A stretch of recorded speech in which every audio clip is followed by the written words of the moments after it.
Nito ngang mga nakaraang araw ay para akong naglilihi.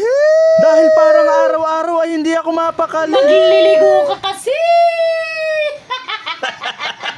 Tila siya ay napasahan ng paglilihi ko. Kaya naman agad ako napabili ng mga Ricardo. Pero itlog, kikiam at chicharon lang, no? Dahil nga sa hirap ng buhay, kailangan magtipid. Kaya naman after kong magprito ng kikiam ay magigisa na ako.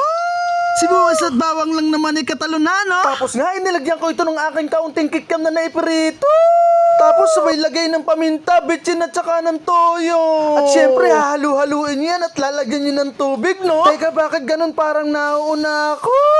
Parang natuloy akong nasisiraan ng ulo. Eto nga, tinilagay ko na ang isang balot na nabili kong Mickey.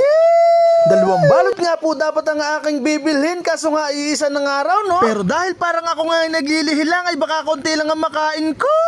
At baka nga ito isuka ko lang pag nagkataon. At dahil nga ako'y nalibang ay nalimutan kong i-video ang paglalagay nga ng itlog, pero okay lang yan, no? Sa bahaging ito nga, ilalagyan ko na ito ng kasaba plan.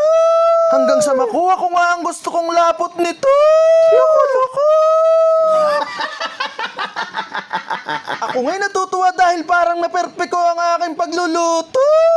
Abay, tingnan nyo naman at para na rin paninda, no? Kaya naman ito'y akin ang titikman. Kaya kayo muna ay aking iiwan. That's all. Bye-bye.